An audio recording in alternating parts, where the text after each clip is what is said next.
Santi Requesens.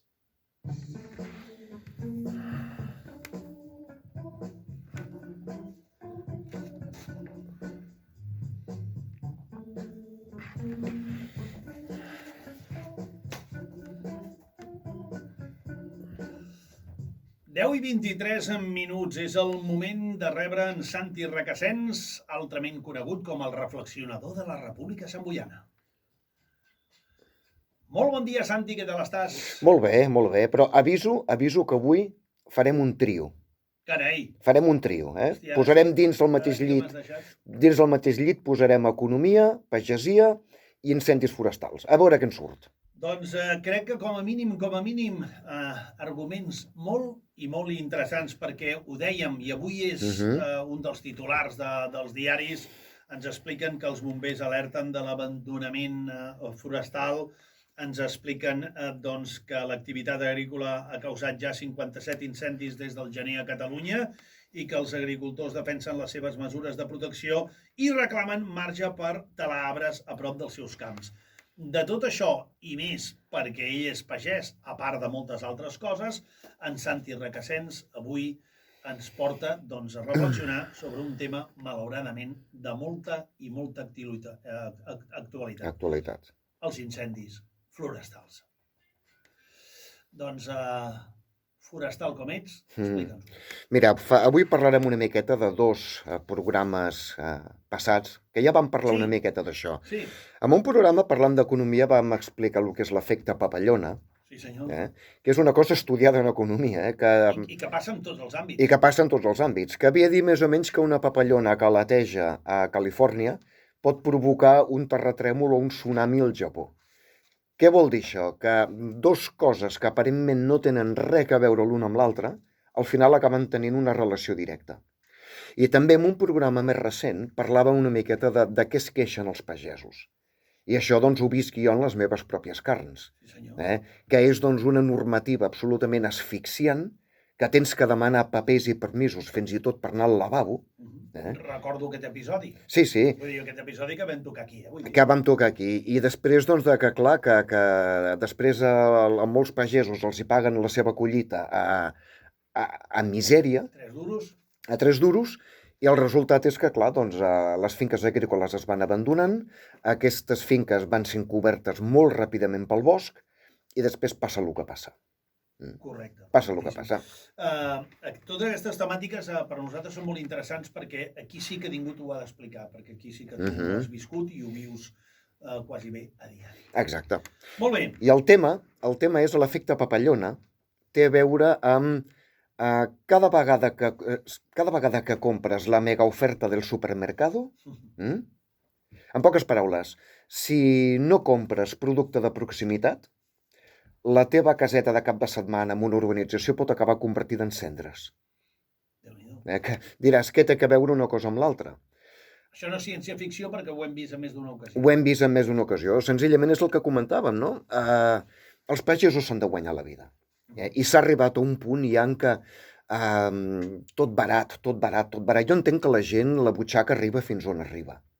Però clar, a l'hora de prendre mesures, què podem fer els ciutadans de peu?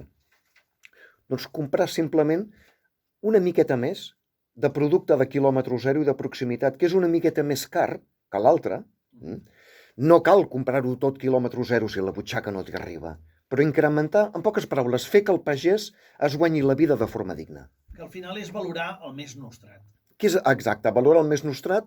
El pagès coneix millor que ningú el territori i les seves finques i se n'encarregarà ell de tindre-ho tot cuidat per no destruir el seu modus vivendi. I clar, i es veu ara doncs que... I després també una altra cosa important. Consumir més productes de quilòmetre zero et fa menys esclau de les grans multinacionals alimentàries que al pas que anem fabricaran pinso i et diran què menjar, quan menjar i com menjar-ho. Imagina't. Et trauran llibertat. Per suposar. Perquè, clar, un pagès, diguem-ne, petit, a nivell d'eficiència no pot competir de cap de les maneres amb aquestes grandíssimes explotacions agràries i de ganaderia i tot això. Però clar, però t'ofereix a canvi, és el que diem, t'ofereix a canvi alguna que poder té molt més valor, que és protegir la teva casa de cap de setmana d'un incendi. Prou important, però a més vides i patrimoni i moltes més coses, però les vides. Exacte, i clar, he llegit en algun altre lloc, és que les tasques agrícoles també produeixen incendis. Sí, aquest incendi devastador que hi va haver a la Segarra el va provocar una màquina recollidora, doncs que, bueno, el metall va tocar una pedra, va fer una guspira, però jo vull fer la següent reflexió. Tot eren camps cultivats. I malgrat tot, l'incendi que es va crear, t'imagines què hagués passat si hagués estat tot bosc?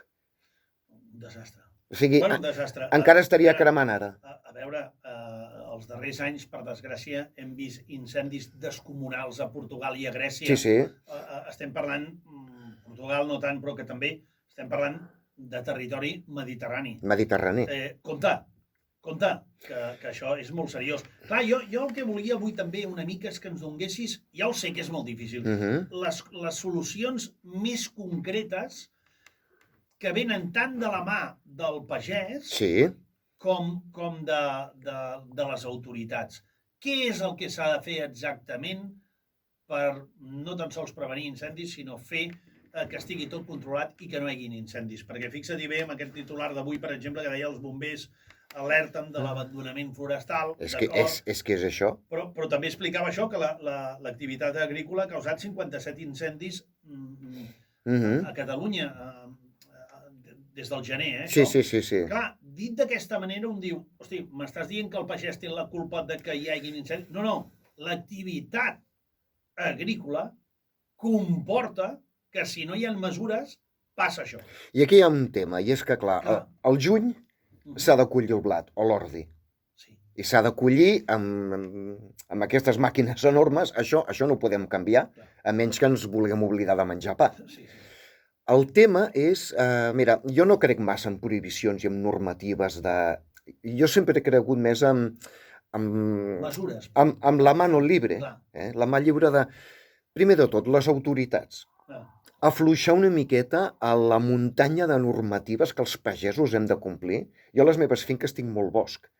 El gestiono com puc, però és que jo no puc tallar un arbre sense permís. Mirar de canviar la normativa i els hàbits de consum perquè tota la fusta dels boscos catalans es pugui gestionar d'una forma més... Perquè ara molta fusta que s'importa a Catalunya, que la tenim aquí als boscos. Aquesta fusta ve d'Itàlia o de Finlàndia.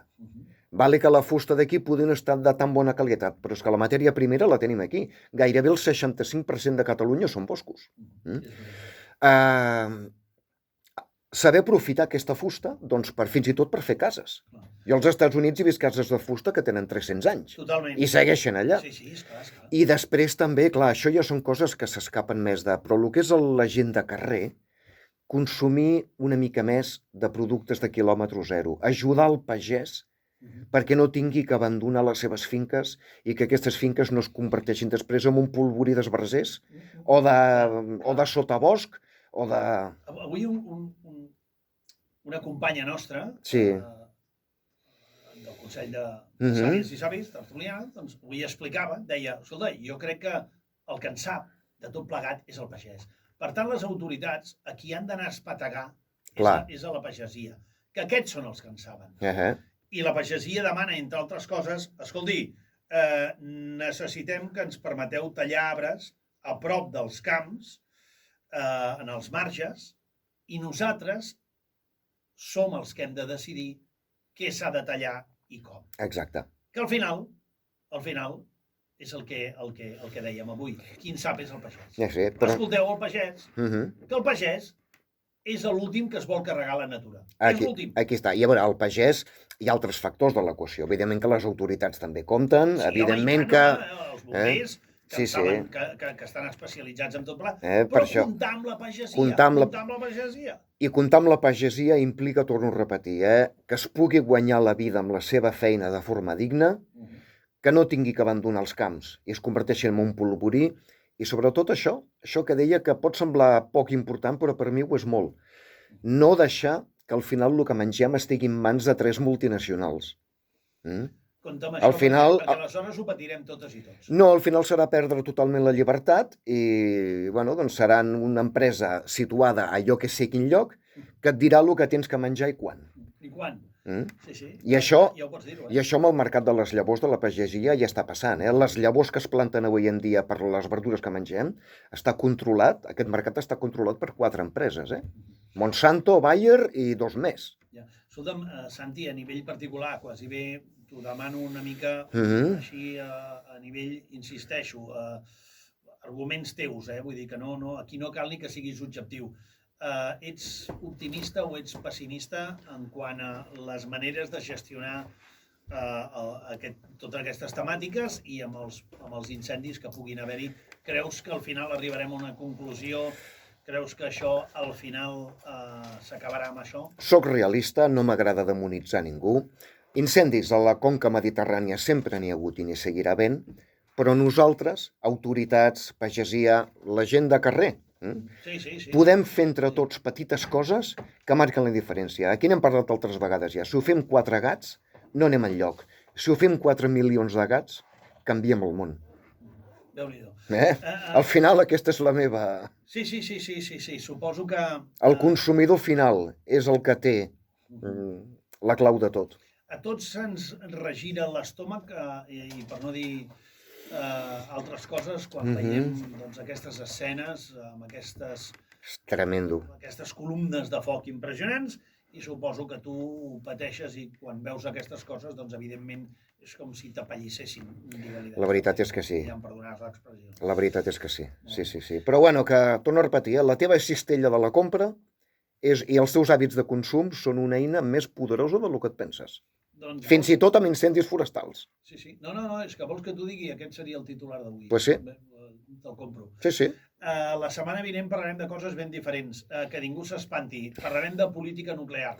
Sí. Ben entesa, perquè resulta que s'expliquen coses, que hi ha tòpics, que hi ha veritats, com a punys, i que hi ha mentides també molt grosses. Molt grosses. I en Santi ens farà una reflexió sobre el que ha de ser, precisament, la política nuclear d'un país, fins i tot et diria d'un continent com és Europa. Com va dir certa persona, ni quito ni pongo rei, tan solo intentaré ser objetivo. Perquè aquesta persona era castellà, per això ho dic en castellà. No, està molt bé aquest apunt. Amb una baralla entre un tal Trastàmara i un altre Pedro I el Cruel. Jo, En fi. quan has dit Nikito, pensava que parlaves d'algun filòsof japonès. No. El Nikito? No, Nikito ni poc. Molt bé, amic. Santi, que vagi molt bé, moltes gràcies. Com sempre, molt interessant i necessari. I necessari. Una abraçada, amics. Vinga, foli! Molt bé, senyores i senyors. ¿Qué tal? Buenos días.